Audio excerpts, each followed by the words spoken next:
Hello friends, स्वागत है आप सब लोगों का आपके अपने YouTube channel smart science classes में। जी हाँ दोस्तों, मैं हूं मदन धाकड़। दोस्तों, आपके अपने छोटे से परिवार स्मार्ट साइंस क्लासेस में मैं एक बार फिर से आप सभी लोगों का स्वागत करता हूं। दोस्तों, पिछले वीडियो में हमने कोशिका के बारे में पढ़ा था, समझा था और कोशिका चल रही थी और उसी क्रम का आज हम आगे पढ़ने वाले हैं। तो दोस्तों, सारी चीज़ें आपको अच्छे से समझ में आ गई होगी, ऐसा मुझे पूरा विश्वास है, क्योंकि आपके कमेंट्स आए नहीं थे, उस हिसाब से मैंने अनुमान लगा लिया। ठीक है दोस्तों, मैंने आपको बोला था रेगुलरिटी के साथ वीडियो देखते रहिए। यह वीडियो साइंस के आपके हर एग्ज़ाम के लिए कारगर साबित होंगे। एक सिंगल प्रश्न कहीं भी गलत नहीं होगा। ठीक है दोस्तों, तो वीडियो को आगे बढ़ाते हुए हम आज पढ़ने वाले हैं कोशिका का ही एक भाग है राइबोसोम। तो राइबोसोम आज पढ़ेंगे। राइबोसोम को समझते हैं। देखो दोस्तों, देखिए राइबोसोम,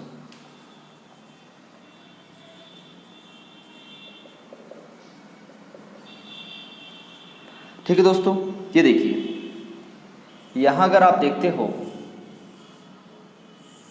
ये कोशिका है और कोशिका के अंदर ये केंद्रक है और केंद्रक के बाहर ये वाली संरचना आपको मैंने बताई थी अंतःप्रद्रव्य जालिका यानी एंडोप्लाज्मिक रेटिकुलम है।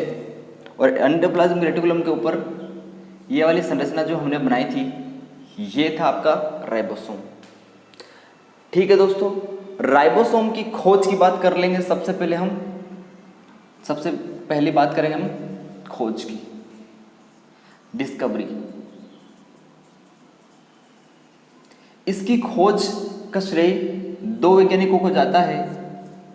सबसे पहले 1955 की बात करते हैं और फिर 1953 की बात करते हैं। 1955 में जॉर्ज पेलेट नामक साइंटिस्ट ने, वैज्ञानिक ने राइबोसोम के बारे में जानकारी दी थी। ठीक है, उसके बाद यहाँ पर 1950 पहले यहाँ पर दी गई थी जानकारी रॉबिन्सन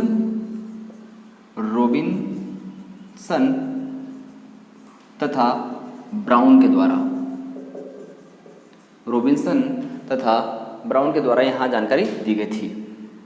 अब जॉर्ज पेलेट ने राइबोसोम की खोज करी थी और रॉबिन्सन और ब्राउन ने भी खोज करी थी, पर जॉर्ज पेलेट ने जंतु कोशिका में करी थी।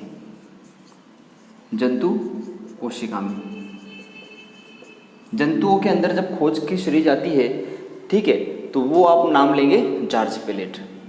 और दूसरी बात, यहाँ रॉबिन्सन तथा ब्राउन 1953 में पादप कोशिका में। तो अगर आपसे प्रश्न बनता है कि पादप कोशिका के अंदर या प्लांट के अंदर, पौधों के अंदर खोजा किसने, रॉबिन्सन तथा ब्राउन ने, और जंतुओं के अंदर किसने खोजा, तो आपका जवाब हो जाएगा जॉर्ज पेलेट ने। ठीक है दोस्तों, फिर चीज़ों को आगे बढ़ाते हैं। ये खोज डिस्कवरी हो गई। यहाँ से अलग अलग प्रश्न बनते हैं। राइबोसोम को कोशिका का इंजन कहा जाता है। कोशिका का इंजन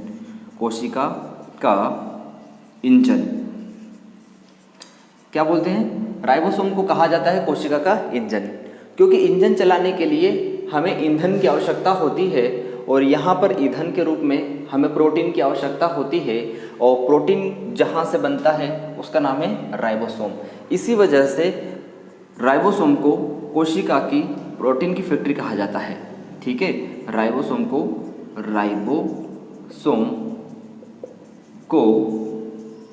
प्रोटीन की फैक्ट्री कहा जाता है।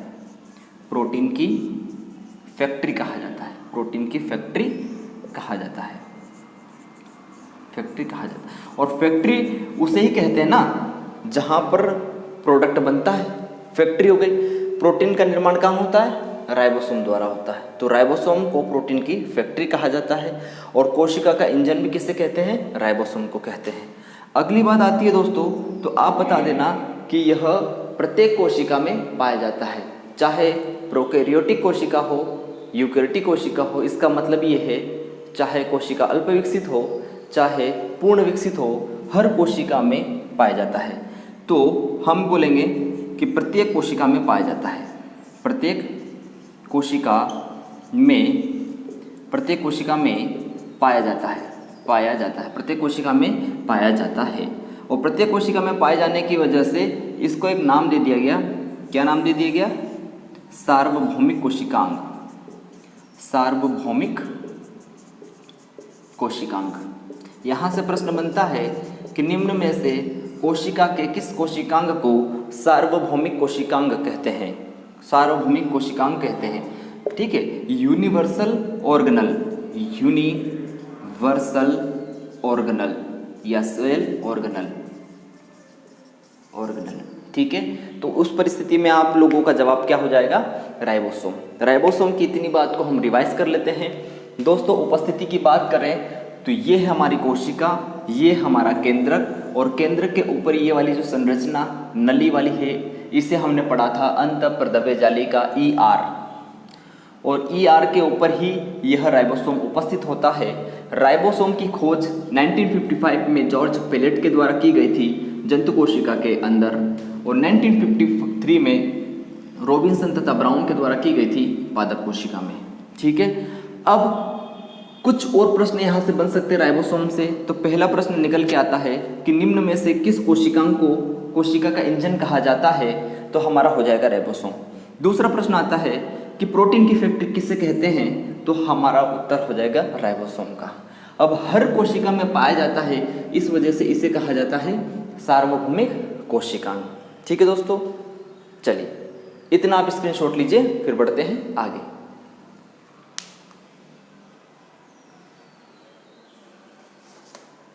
लीजिए फटाफट स्क्रीनशॉट।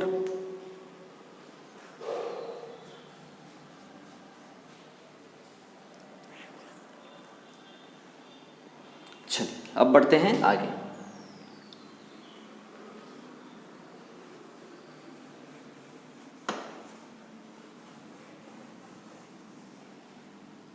अब देखिए,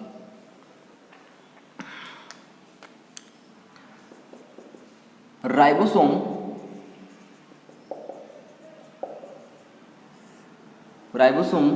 के ऊपर कोई भी झिल्ली नहीं होती है। हम बोलते हैं ना सिंगल मेम्ब्रेन, डबल मेम्ब्रेन, यानी राइबोसोम बिना झिल्ली वाला कोशिकांग है। राइबोसोम बिना झिल्ली वाला कोशिकांग है। तो राइबोसोम के ऊपर झिल्ली नहीं पाई जाती है। झिल्ली, वो झिल्ली को आप लिखते हो मेम्ब्रेन, मेम्ब्रेन नहीं पाई जाती है। मेम्ब्रेन क्या होती है? मेम्ब्रेन जो होती है वो नहीं पाई जाती है। याद रखना, राइबोसोम के ऊपर झिल्ली नहीं पाई जाती है, ठीक है। चलिए अब और बात कर लेते हैं। चाहे जंतु कोशिका हो चाहे पादप कोशिका हो, उन दोनों में सबसे छोटा कोशिका का कोशिकांग है राइबोसोम। तो हम बोल सकते हैं कि सबसे छोटा कोशिकांग, सबसे छोटा कोशिकांग। इसका मतलब होता है कि पादप कोशिका हो चाहे जंतु कोशिका हो, उन दोनों में सबसे छोटा कोशिका का अंग कौन सा है? तो आप क्या बोलेंगे? राइबोसोम। सबसे छोटा कोशिकांग पादप तथा जंतु कोशिका का, पादप तथा जंतु कोशिका का, जंतु कोशिका का, ठीक है दोस्तों, जंतु कोशिका का। चलिए अब थोड़ा सा और आगे बढ़ते हैं। अब राइबोसोम के प्रकार की बात कर लेते हैं। प्रकार का मतलब होता है टाइप। और आप भली भांति जानते हैं कि राइबोसोम दो प्रकार का होता है। कितने प्रकार होते हैं दोस्तों? राइबोसोम के दो प्रकार होते हैं। अब दो प्रकार के कौन कौन से हो गए वो मैं आपको समझा देता हूँ। एक होता है आपका 70S प्रकार का राइबोसोम, और एक होता है आपका 80S प्रकार का राइबोसोम। अब यहाँ आपको दिख रहा होगा ये एस क्या है। एस को मैं अलग से बता देता हूँ। एस का मतलब होता है स्वेड वर्ग इकाई। स्वेड वर्ग इकाई क्या मतलब होता है? स्वेड वर्ग इकाई होता है। और स्वेड वर्ग इकाई यानी ये 70 और 80S क्या होते हैं? मतलब इनके नंबर के आधार पर, कंपोजिशन के आधार पर, या बोल सकते हैं अवसादन गुणांक के आधार पर राइबोसोम को दो कैटेगरी में बांटा गया है, ठीक है। तो अवसादन गुणांक के आधार पर, अवसादन गुणांक, ठीक है। अवसादन गुणांक को लिखा जाता है दोस्तों सेडिमेंटेशन। क्या लिखा जाता है? सेडिमेंटेशन, सेडिमेंटेशन कांस्टेंट, यानी इसमें नंबर ऑफ जो छोटे छोटे राइबोसोम के जो गुच्छे होते हैं उनको बोलते हैं अवसादन गुणांक, और उनकी उसी के आधार पर हमने इसको बांटा गया। इससे कोई लेना देना नहीं, ये क्या है कभी एग्जाम में नहीं आता, पर जिज्ञासा के लिए मैंने बता दिया। एस का मतलब होता है स्वेडबर्ग इकाई। ठीक है, हमें इतना याद रखना है राइबोसोम कितने प्रकार के होते हैं, 2, 70S और 80S। अब ये 70S प्रकार के राइबोसोम किस में पाए जाते हैं, ये अगली अच्छी बात है। तो आप बोल देना कि ये पाए जाते हैं प्रोकैरियोटिक कोशिका में, प्रोकैरियोटिक कोशिका। जब मैंने पिछले वीडियो में बताया था आपको कोशिका के प्रकार के बारे में कि कोशिका के 2 प्रकार हैं, एक प्रोकैरियोटिक कोशिका, एक यूकैरियोटिक कोशिका। तो प्रोकैरियोटिक कोशिका वो होती हैं जो अल्प विकसित होती हैं, जिसमें केंद्रक बहुत ही कम ज़्यादा विकसित होता है। प्रोकैरियोटिक कोशिका जैसे जीवाणु में वगैरह वगैरह। ठीक है, तो उनमें कौन से पाए जाते हैं, 70S प्रकार के राइबोसोम। यानी जो राइबोसोम के बारे में मैंने एक पहली बात समझाई आपको कि सार्वभौमिक कोशिकांग है, यानी हर प्रकार की कोशिका में मिलता है, किसी में कम किसी में ज़्यादा। तो ये छोटी सी अल्प विकसित कोशिका है, तो उसमें 70S प्रकार के कोशिकांग है, और ये थोड़ी सी विकसित है ना। तो 80S प्रकार के कोशिकांग किसमें पाए जाते हैं, यूकैरियोटिक कोशिका। ठीक है, तो यूकैरियोटिक कोशिका में क्या क्या मिलेगा आपको, 70S के साथ साथ में 80S दोनों मिल जाते हैं। इसमें 70S, इसमें क्या क्या मिलेगा दोस्तों आपको, 70S और 80S दोनों। ठीक है दोस्तों, देख पा रहे आपको यूकैरियोटिक कोशिका में 80S तो मिलता ही है, उसके साथ साथ में 70S भी मिलता है, और 70S यहाँ पर प्रोकैरियोटिक कोशिका में ही मिलता है। ठीक है, चलिए और मैं बात कर देता हूँ कि ये 70S और 80S, यहाँ की बात कर देता हूँ 70S और 80S। अगर मैं बात करूं कि यूकैरियोटिक कोशिका में किस में 80S पाया जाता है और किस में 70S पाया जाता है, ये भी अगर हम बात करें तो ये बात हो जाएगी केंद्रक में। केंद्रक में कौन सा पाया जाता है, 80S। और ये कहाँ पाया जाता है, क्लोरोप्लास्ट में, क्लोरोप्लास्ट। ठीक है, और क्लोरोप्लास्ट के अतिरिक्त और कहाँ पाया जाता है, दूसरा होता है माइटोकॉन्ड्रिया, माइटोकॉन्ड्रिया। दोस्तों यहाँ से क्वेश्चन बनते हैं और बने हैं, जब आप सारे प्रश्न लगाओगे ना तो उसमें आपको सारे दिखे जाएंगे। ठीक है, इस वजह से मैंने बोला था आपको कि हम श्रृंखला को धीरे धीरे आगे बढ़ाएंगे ताकि आपका डेली का जो कंटेंट है वो पूरा हो पाए, और आप अच्छे से चीज़ों को जमा के लिखना। अगर आप इस तरह से नहीं लिख पा रहे तो मेरे शब्दों को सुनकर एक लाइन वाइज भी लिख सकते हैं। फिर से हम रिकॉल कर लेते हैं चीज़ों को।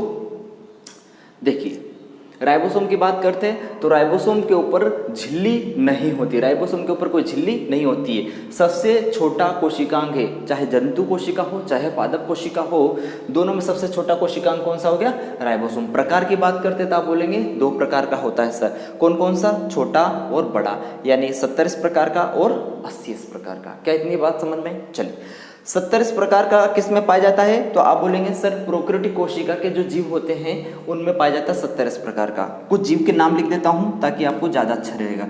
जैसे सभी प्रकार के जीवाणु, यानी जैसे जीवाणु हो गया, ठीक है, और आपका हो जाता है आर्की बैक्टीरिया हो गया, आर्की बैक्टीरिया हो गया, माइकोप्लाज्मा गैलिसेट्रिकम हो गया। ये छोटे छोटे जीव होते हैं जो हमारी नग्न आंखों से नहीं दिखाई देते, उनमें पाया जाता है तो प्रोकैरियोटिक कोशिका। और यूकैरियोटिक कोशिका तो आपको पता है, जैसे पेड़ पौधे, मनुष्य, गाय, भैंस, बंदर, जो भी विकसित जीव हैं उनमें पाई जाती है। उनमें यूकैरियोटिक कोशिका में 80S के अलावा क्या पाया जाता है, 70S भी। 80S के अलावा क्या पाया जाता है, 70S भी। अब कोशिका यूकैरियोटिक है तो यूकैरियोटिक कोशिका में केंद्रक में पाया जाता है 80S, और माइटोकॉन्ड्रिया में पाया जाता है, और क्लोरोप्लास्ट में पाया जाता है 70S प्रकार का। आशा करता हूँ ये चीज़ें आपको अच्छे से समझ में आई होगी। जल्दी से आप इसका स्क्रीनशॉट लीजिए, फिर बढ़ते हैं आगे।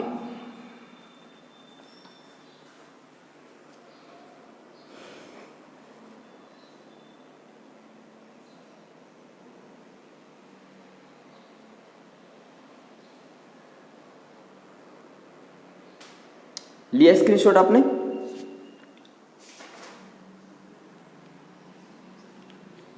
चलिए, अब बढ़ते हैं थोड़ा सा आगे।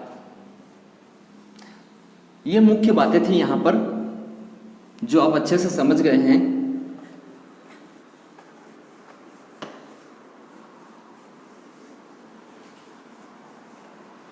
एक बात और याद रखना कि ये जो प्रकार हैं राइबोसोम के 70S और 80S, दो चीज याद रखना, 70S और 80S। तो ये दो चीज दो उप इकाइयों से मिलकर बनी है, 50S और 30S। और ये भी दो उप इकाइयों से मिलकर बनी है, 60S और 40S। ठीक है, ये उप इकाइयां हैं, ये दोनों के दोनों क्या हैं, उप इकाइयां, दोनों हैं आपकी उप इकाइयां। ठीक है, ये दोनों के दोनों क्या हैं, उप इकाइयां। देखिए प्रकार की बात करते हैं तो दो प्रकार होते हैं, 70S और 80S। 70S 50S और 30S से मिलकर बना है, आप जोड़ेंगे तो 80S हो जाता है, पर ऐसा नहीं है, इनको जोड़ करके नहीं बनाया गया है। आप इसको जोड़ना नहीं, वहाँ तो 100 हो जाएगा उस हिसाब से, तो जोड़ना नहीं है। तो 70S की दो उप इकाइयाँ कौन कौन सी होती है, 50S और 30S, और इसकी दो उप इकाइयाँ कौन सी होती है, 60S और 40S। ये सिंपल से आपको याद करना है। ठीक है, चलिए स्क्रीनशॉट लीजिए, फिर बढ़ते हैं आगे।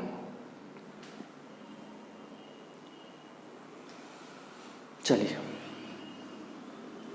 अब हम कोशिका के अगले कोशिकांग की बात करने जा रहे हैं, और वो है आपका चहेता गोल्जी बॉडी, गोल्जी उपकरण। गोल्जी बॉडी यानी गोल्जी उपकरण।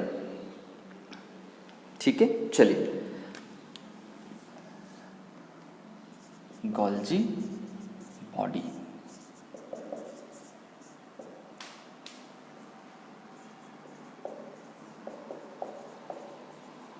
है ना, गोल्जी बॉडी। आपने नाम तो सुना होगा इसका, गोल्जी बॉडी का। जब आप अपने पिछले वीडियो में देखेंगे, जब हमने डायग्राम की बात करी थी, तो उसमें जब केंद्रक बना रहा था तो उसके नीचे डिस्क शेप प्लेट नुमा संरचना जो बना रहा था, वही आपकी क्या कहलाती है, गोल्जी बॉडी कहलाती है। ठीक है, देखना उसको अच्छे से। सबसे पहले मैं खोज की बात करूं तो खोज हो गई थी इसकी 1898 में, 1898 में इसकी खोज हो गई थी। ठीक है, और इसकी खोजकर्ता कौन है, कैमिलो गाल्जी। इसके जो साइंटिस्ट है कैमिलो गोल्जी, इन्होंने सन 1898 में इनकी खोज की गई थी, कैमिलो गोल्जी। ये साइंटिस्ट है हमारे। ठीक है, चलिए क्या क्या प्रश्न बन सकते हैं यहाँ से, तो सबसे मुख्य प्रश्न बनता है कि कोशिका का यातायात प्रबंधक किसे कहते हैं, तो गोल्जी बॉडी को कहते हैं। तो सबसे पहले मैं बात लिख रहा हूँ, यातायात प्रबंधक। यातायात प्रबंधक को बोला जाता है ट्रैफिक कंट्रोलर। ट्रैफिक कंट्रोलर, तो कोशिका का ट्रैफिक कंट्रोलर किसे कहा जाता है, यातायात प्रबंधक किसे कहा जाता है, प्रबंधक किसे कहा जाता है, तो आप क्या बोलेंगे, गोल्जी बॉडी को कहा जाता है। जिस तरह से ट्रैफिक पुलिस वर्क करती है, उसी तरह से यातायात प्रबंधक के रूप में कौन काम करता है, गोल्जी बॉडी करता है। आपको बताया था गोल्जी बॉडी की गोल गोल संरचना होती है, और इसका मेन काम अभी मैं बताऊंगा तो आपको पूरा क्लियर हो जाएगा। ठीक है, और ट्रैफिक कंट्रोलर के कारण ही इसे एक और नाम दिया गया था, traffic police, traffic police man, traffic police man. दूसरा प्रश्न बनता है कि ट्रैफिक पुलिस मैन किसे कहा जाता है, तो आप बताएंगे गोल्जी बॉडी को ट्रैफिक पुलिस मैन भी कहा जाता है। तीसरी बात आ जाती है, बहुत महत्वपूर्ण है, कोशिका का बिचौलिया। इसका मतलब मैं समझाता हूँ, बिचौलिया। और बिचौलिया को आप अच्छे से समझ सकते हैं, जिसे बोलते हैं जो बीच में रहता है, मिडिल मैन, मिडिल मैन। अब ये क्या करता है दोस्तों, ये अणुओं की पैकेजिंग करता है। जैसे ये कहाँ स्थित है, तो आँख बंद करके एक इमेजिन कीजिए, सर ये तो कोशिका द्रव्य में है, कोशिका द्रव्य में मुक्त रूप से ये फैला रहता है। ठीक है, अब ये काम क्या करता है, प्लेट के नुमा संरचना होती है, जो भी अणु आया इसके पास, उस अणु को ये पैकेजिंग करता है, बांधता है और उसको लेके जाता है केंद्रक द्रव्य के अंदर, यानी अणु की पैकेजिंग करता है। ठीक है, अणु की पैकेजिंग करने का काम किसका होता है? गोल्जी बॉडी का होता है। ठीक है, ये प्रश्न बन सकता है, ये याद रखना आप कि अणुओं की पैकेजिंग कौन करता है, अणुओं को बांधने का काम कौन करता है। ठीक है, जैसे मान लीजिए फॉर एग्जांपल के लिए मैं समझा देता हूँ कि आपका जो अमीनो एसिड है या बहुत सारे जो अणु होते हैं उनको कोशिका द्रव्य से केंद्रक तक पहुँचाना है, तो वो जब कोशिका द्रव्य में बिखरे रहते हैं तो उनको वहाँ तक पहुँचाने का जो जिम्मेदारी होता है वो किसका होता है? गोल्जी बॉडी का। और उसी वजह से इसको हम क्या बोल देते हैं? ट्रैफिक कंट्रोलर और ट्रैफिक पुलिसमैन। ट्रैफिक पुलिसमैन भी यही करता है कि कोई जब जाम लगा रहता है ये तो सबको निकाल के व्यवस्थित अपने डेस्टिनेशन स्थान पर पहुंचाने का कार्य करता है। ठीक है, तो कोशिका का बिचौलिया यही हो गया। ट्रैफिक पुलिसमैन भी इसे कहते हैं, यातायात प्रबंधक भी इसे कहते हैं, और कोशिका के अणुओं की पैकेजिंग यही करता है। क्या बोल सकते हैं? कोशिका के अणुओं की पैकेजिंग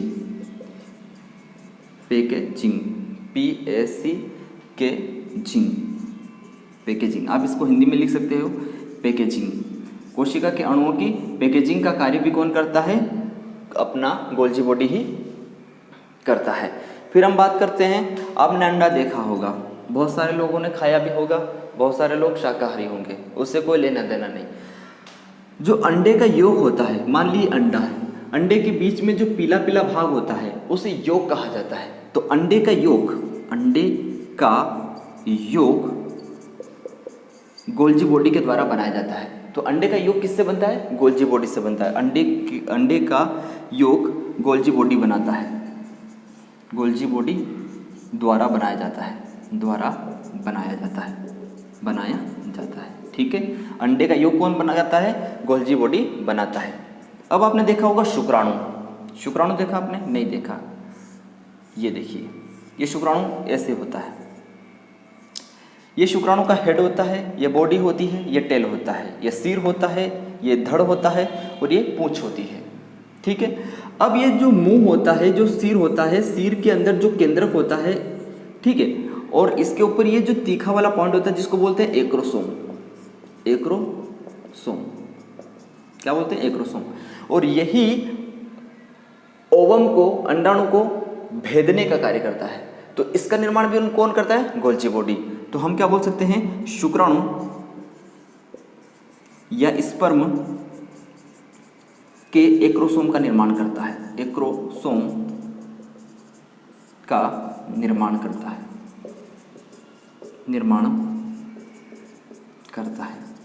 क्या इतनी बात समझ में आ गई?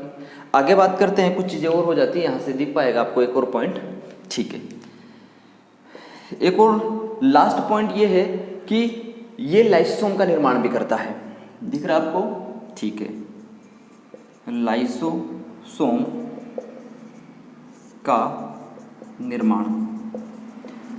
का निर्माण भी कौन करता है? आपका गोल्जी बॉडी करता है। एक और चीज़ होती है जो मैं लास्ट में यहाँ लिख दे रहा हूँ, जो पेप्टिडोग्लाइकेन होते हैं, क्या नाम उनका? ग्लाइकोप्रोटीन और ग्लाइकोलिपिड। ग्लाइकोप्रोटीन और ग्लाइकोलिपिड। इन दोनों का निर्माण भी कौन करता है? गोल्जी बॉडी करता है। कई बार परीक्षा में पूछा गया है, हर बात बहुत इंपॉर्टेंट है, इत्मीनान से करना, कुछ भी छोड़ने की ज़रूरत नहीं है। एक ही बार तो पढ़ना है, फिर नौकरी ले लेना है। फिर देखते हैं इसको ध्यान से। देखिए दोस्तों, रिवाइज कर लेते हैं। गोल्जी बॉडी की बात कर रहे थे, ठीक है। गोल्जी बॉडी की खोज 1898 में कैमिलो गोल्जी के द्वारा की गई थी और इसी को कहा जाता है यातायात प्रबंधक, इसी को कहा जाता है ट्रैफिक पुलिसमैन, इसी को कहा जाता है ट्रैफिक कंट्रोलर। कोशिका का बिचौलिया इसे कहते हैं क्योंकि ये अणुओं की क्या करता है? पैकेजिंग करता है। अणुओं को एक स्थान से दूसरे स्थान तक पहुंचाने का कार्य कौन करता है? गोल्जी बॉडी करता है। और अंडे का जो योग होता है, पीला भाग जो होता है ना, पीला भाग, उसी को क्या बोलते हैं आप? योग बोलते हैं। तो अंडे का योग भी कौन बनाता है? गोल्जी बॉडी बनाता है। शुक्राणु का जो एक्रोसोम होता है, ये वाला, इसे भी कौन बनाता है? गोल्जी बॉडी बनाता है। और लाइसोसोम का निर्माण भी कौन करता है? यही करता है। लाइसोसोम का निर्माण के लिए गोल्जी बॉडी और अंधप्रद्रव्य जालिका दोनों रिस्पॉन्सिबल है। हालांकि यहाँ पर बात कर रही गोल्जी बॉडी इसलिए मैंने लिख दिया, तो गोल्जी बॉडी का निर्माण, लाइसोसोम का निर्माण गोल्जी बॉडी और एंडोप्लाज्मिक रेटिकुलम दोनों मिलकर करते हैं, ठीक है। और लास्ट बात हमारी ये थी कि ग्लाइकोप्रोटीन और ग्लाइकोलिपिड का निर्माण भी किसके द्वारा किया जाता है, तो दोस्तों आपका जवाब होना चाहिए गोल्जी बॉडी। इतने से प्रश्न इस गोल्जी बॉडी से बनते हैं। आशा करता हूँ ये सारी चीज़ आपको समझ में आई होगी। जल्दी से लीजिए इसका स्क्रीनशॉट।